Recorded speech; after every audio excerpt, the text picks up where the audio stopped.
Picture this. You're having dinner with your family when your phone buzzes with an emergency alert. A child has vanished from the playground just 3 blocks away, in broad daylight, with dozens of witnesses nearby, and nobody saw anything. In big cities, people vanish every day. It's tragic, but it makes sense. Cities are huge, chaotic places where you can get lost in a crowd of millions. But in small towns, disappearances work differently. Everyone knows everyone. There's nowhere to hide, nowhere to run, nowhere to vanish without someone noticing. Yet sometimes people do exactly that.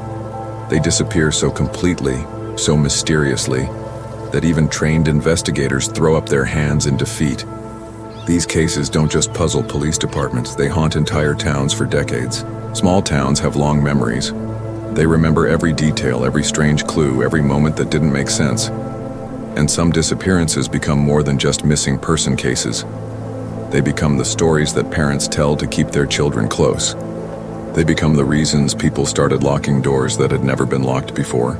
Today, we're diving into 3 disappearances that changed everything. 3 cases where people vanished so completely that investigators called them impossible. 3 small towns that learned the hard way that safety is just an illusion, and that evil can find you anywhere. These aren't cold cases sitting in dusty file cabinets. These are open wounds that never healed. These are mysteries that turned neighbors into strangers and transformed quiet communities into places where people jump at shadows. Each story is different, but they all share one thing. They prove that sometimes people don't just disappear. Sometimes they're taken by something that leaves no trace, no evidence, and no hope of ever seeing them again. Case 1. The vanishing of Sarah Chen, Millbrook Valley. Millbrook Valley sits in the mountains of Oregon. Population 2,047. It's the kind of place where people move to escape the chaos of city life. Tree-lined streets, friendly neighbors, and a main street that looks like it came from a postcard. Until 15 years ago, the worst crime anyone could remember was when someone stole Halloween decorations from the town square. Sarah Chen was 23 years old, a college graduate who'd moved to Millbrook Valley to teach at the elementary school. She was quiet, but well-liked. The kids adored her. She lived alone in a small apartment above the bakery on Main Street. Sarah was the type of person who always waved when she saw you, who remembered your name after meeting you just once. On October 14th, 2009, Sarah's normal routine began like any other day. She woke up at 6 in the morning and went for her usual jog around the town's lake. Mrs. Patterson, who lived by the lake, saw Sarah running past her house at exactly 6:15 a.m. She waved, and Sarah waved back. That was the last confirmed sighting of Sarah Chen. Sarah should have been at school by 7:30. When she didn't show up by 8 o'clock, the principal called her apartment. No answer. By 9 o'clock, he drove to her building. Her car was still parked outside. Her apartment door was unlocked. Inside, everything looked normal. Too normal. Sarah's bed was made. Her coffee maker was still warm, with half a pot of coffee inside. Her teaching materials were laid out on the kitchen table, ready for the day. Her purse was on the counter, with her wallet, phone, and keys inside. The only thing missing was Sarah. The police arrived within an hour. In a town like Millbrook Valley, a missing person wasn't something you waited to investigate. Chief Morrison had known Sarah personally. His own daughter was in her class. They started with the obvious questions. Had Sarah been acting strange? Was she having problems with anyone? Did she have a boyfriend who might have been trouble? But every answer came back the same. Sarah was happy, settled, and had no enemies. She had no reason to run away and no reason for anyone to hurt her. The search began immediately.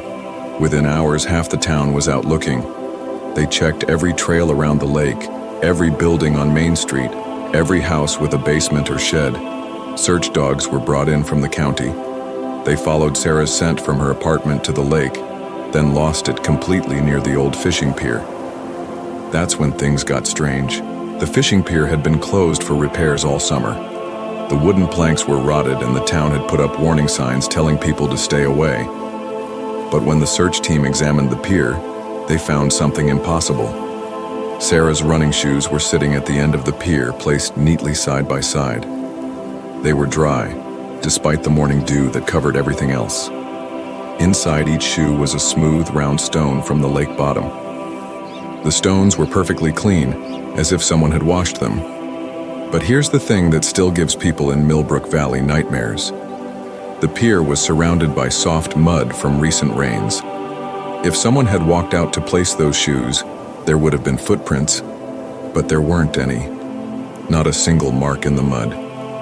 It was as if the shoes had just appeared there. The investigation continued for months. The FBI got involved. They interviewed everyone in town, some multiple times.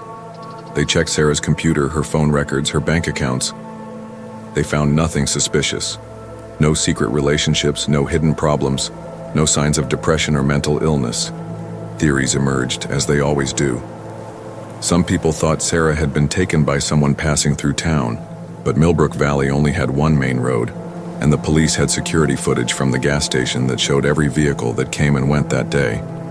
None of them looked suspicious. Others wondered if Sarah had somehow fallen into the lake. But the lake was searched completely, with sonar equipment and professional divers. They found old fishing gear and a few lost boats, but no trace of Sarah. The strangest theory came from old-timers in the town who remembered local legends. They whispered about the lake's history, about Native American stories of spirits that lived in the water. But even they couldn't explain the shoes or the stones. As years passed, life in Millbrook Valley changed. Parents stopped letting their children walk to school alone. The town installed streetlights on every corner. People started locking their doors, something that had been unheard of before Sarah disappeared. The elementary school planted a garden in Sarah's memory. Every year on October 14th, the town holds a remembrance ceremony by the lake. But people avoid the old fishing pier, even though it's been rebuilt and is perfectly safe. Sarah's parents still live in California, still hoping for answers. They've hired private investigators and offered rewards. But 15 years later, Sarah Chen remains as gone as the day she vanished. And in Millbrook Valley, people still wonder about those shoes on the pier and the stones that someone placed inside them. They wonder if Sarah walked out there herself, or if something else happened that morning by the lake. They wonder if whatever took Sarah is still out there, waiting. Before we continue to the next chilling disappearance, if you're drawn into these kinds of mysteries, make sure to subscribe and hit the notification bell. That way, you'll never miss the stories that keep small towns awake at night. Case 2, the mystery of the Henderson family, Pine Ridge, Montana, population 1923, sits on the edge of endless farmland. It's a place where 3 generations of the same family might live on the same street, where the local diner serves coffee that's been brewing since 1952, and where everyone still leaves their doors unlocked. Or at least, they did until the Henderson family disappeared. Jack and Mary Henderson had lived in Pine Ridge their entire lives. Jack ran the town's only hardware store, while Mary taught piano lessons from their home. They had 2 children, 16-year-old Emma and 12-year-old Michael. The Hendersons were what people called good folks. They went to church every Sunday, helped neighbors during harvest season, and never caused trouble for anyone. Their house sat on Elm Street, a quiet road lined with maple trees and white picket fences. It was a 2-story home with a wraparound porch, the kind of place where kids sold lemonade in the summer and families carved pumpkins in the fall. On November 22, 2015, the Hendersons were preparing for Thanksgiving. Mary had spent the day baking pies.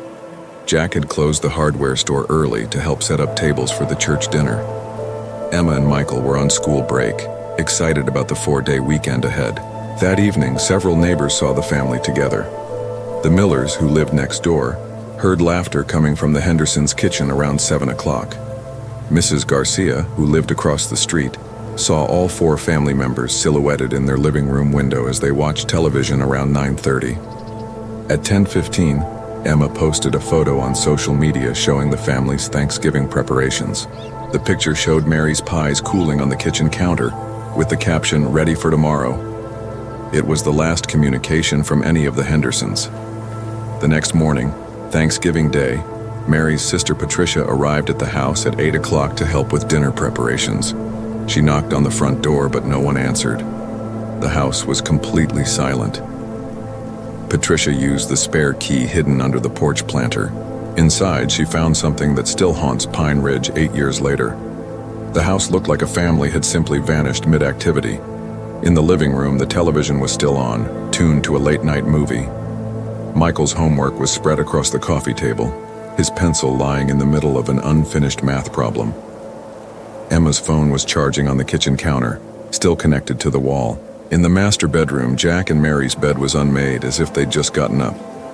Mary's jewelry box was open, and Jack's wallet was on the dresser with $63 inside. In Emma's room, her clothes for the next day were laid out on her chair. Michael's room showed signs that he'd been building a model airplane, with pieces still scattered on his desk.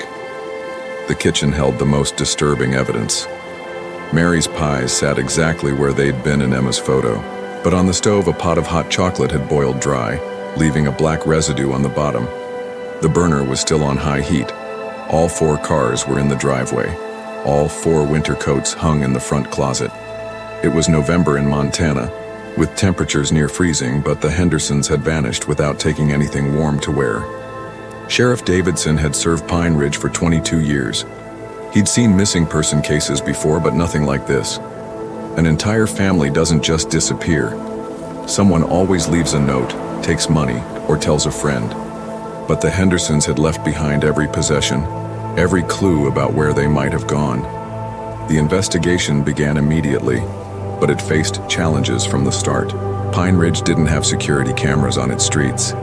Most businesses closed early, especially on holiday weekends. The town was surrounded by thousands of acres of farmland and wilderness. If someone wanted to disappear a family, they'd have plenty of space to do it. Police interviewed everyone who knew the Hendersons. They found no evidence of family problems, financial difficulties, or threats.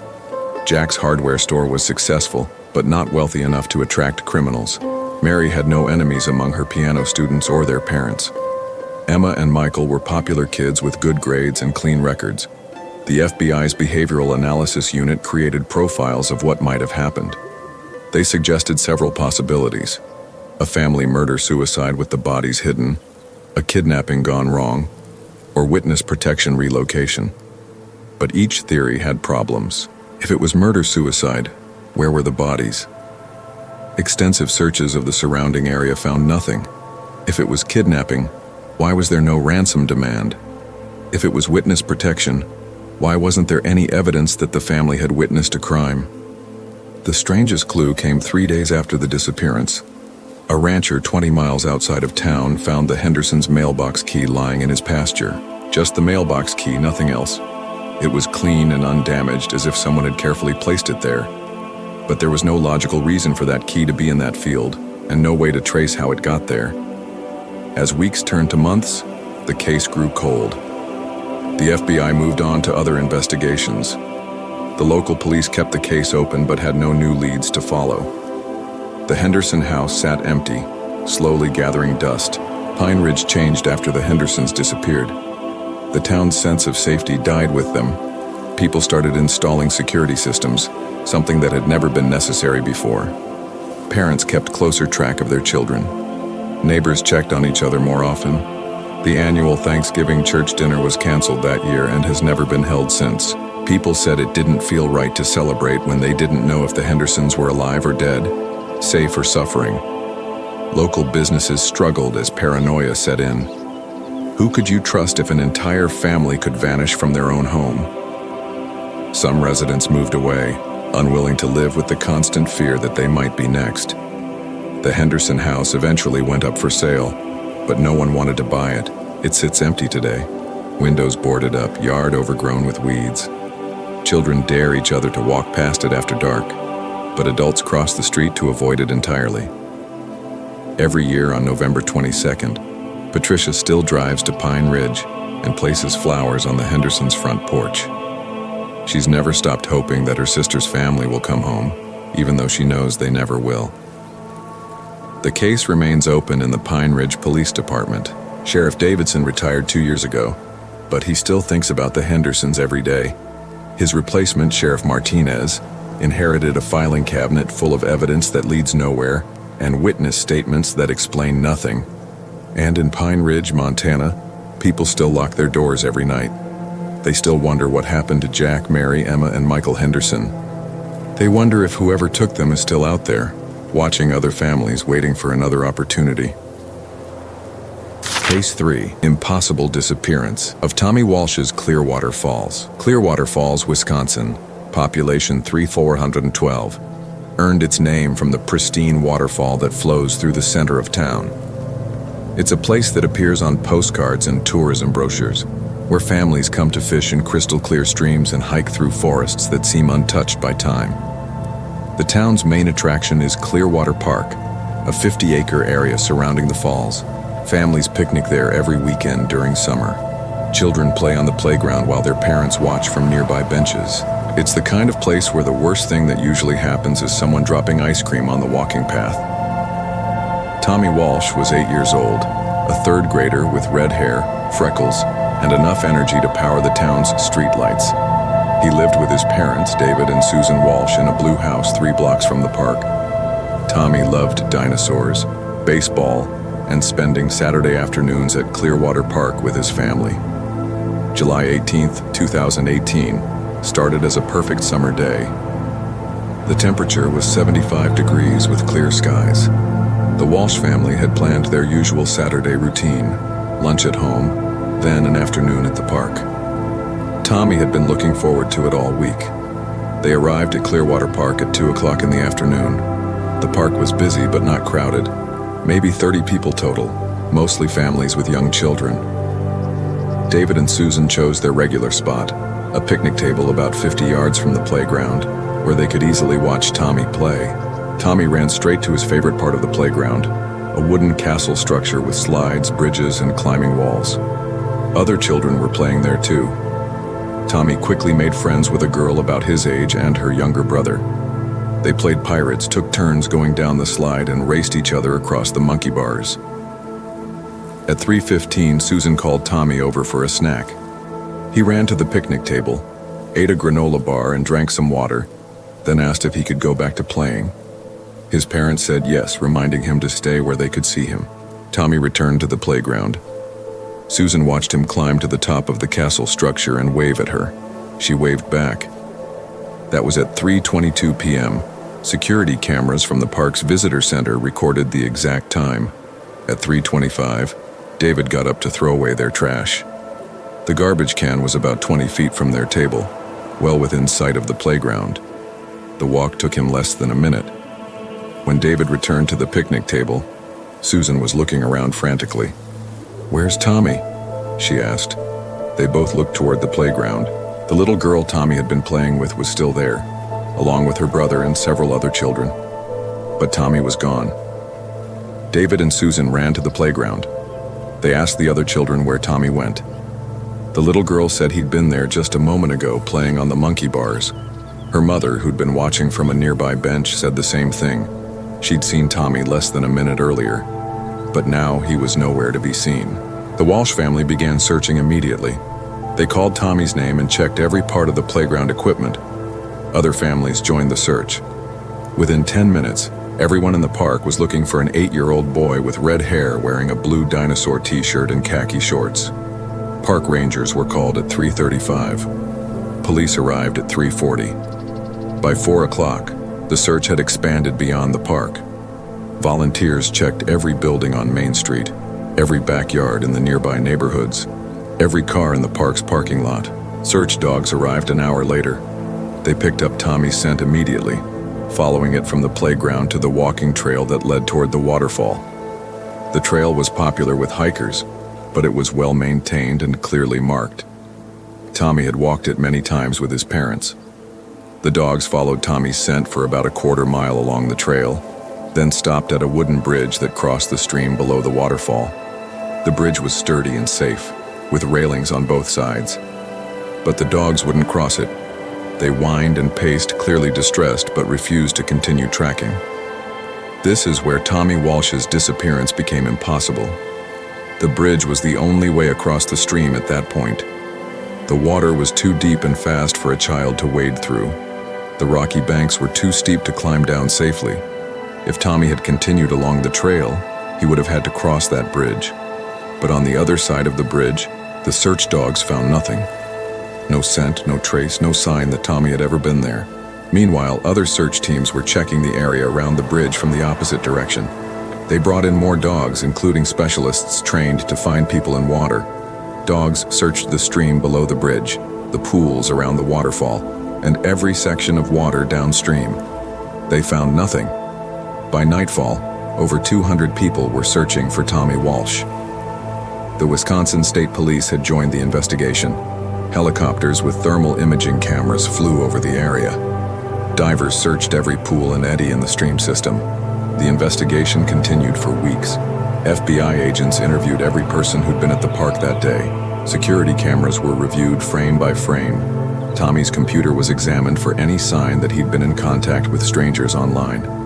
Every lead was followed, but they all led nowhere. Tommy hadn't been acting strangely before his disappearance. He wasn't the type of child to wander off or go with strangers. His parents had no enemies and no financial problems that might motivate a kidnapping. The most puzzling aspect was the timeline. Multiple witnesses confirmed that Tommy had been on the playground at 3:22. David had left the picnic table at 3:25 and returned before 3:26. In less than 4 minutes, Tommy had vanished completely. It should have been impossible. The playground was in an open area, surrounded by families with children. There was nowhere to hide, no way to leave without being seen. Yet somehow, Tommy had disappeared without a single witness noticing. The case attracted national attention. Television shows featured Tommy's story. Psychics claimed to have visions of where he might be. Conspiracy theorists suggested everything from alien abduction to government cover-ups. But in Clearwater Falls, people had their own theories. Some pointed to local legends about the waterfall, stories passed down by Native Americans about spirits that protected the forest. Others remembered previous disappearances in the area, hikers and campers who'd vanished over the years in the surrounding wilderness. The most disturbing theory came from search and rescue experts who knew the area well. They pointed out that experienced outdoorsmen sometimes disappeared in those woods, people with survival skills and knowledge of the terrain. If adults could vanish without a trace, how much easier would it be for something to take a child? As months passed, life in Clearwater Falls changed dramatically. The town installed security cameras throughout the park. Parents stopped letting their children play unsupervised. The playground where Tommy disappeared was eventually removed and replaced with a memorial garden. Tourism dropped significantly. The annual summer festival was canceled and has never returned. David and Susan Walsh still live in their blue house 3 blocks from the park, but they've never returned to Clearwater Park. They've offered a $100,000 reward for information about Tommy's disappearance, but no credible tips have emerged. Every year on July 18th, the town holds a remembrance ceremony at the Memorial Garden. People gather to remember Tommy and to support his family. But they also gather to remind themselves that evil exists, even in places that seem perfectly safe. The case remains active with the Wisconsin State Police. Though few new developments have emerged in recent years, Tommy's photo is still posted in businesses throughout the area, showing what he looked like at age 8 and computer-generated images of what he might look like today. And in Clearwater Falls, people still wonder what happened on that sunny Saturday afternoon. They wonder how a child could vanish from a crowded playground in broad daylight, leaving no trace except a scent trail that ended at a bridge he couldn't have crossed. Most of all, they wonder if Tommy Walsh is still alive somewhere, hoping someone will find him and bring him home. 3 small towns, 3 impossible disappearances, 3 communities that will never be the same. Sarah Chen, the Henderson family, and Tommy Walsh didn't just vanish from their towns. They took something with them when they disappeared, the peace of mind that comes from believing that bad things happen to other people, in other places. In Millbrook Valley, Pine Ridge, and Clearwater Falls, people learned that nowhere is truly safe. They learned that sometimes people just disappear, leaving behind only questions that have no answers and fears that never go away. These towns continue to search for their missing. They continue to hope. But they also continue to remember that in small towns, some mysteries become legends and some legends never die. If these unsolved disappearances sent shivers down your spine, don't forget to like this video and share it with someone who loves true mysteries. and let me know in the comments. Which of these cases do you think is closest to being solved, and which one will forever remain unexplained?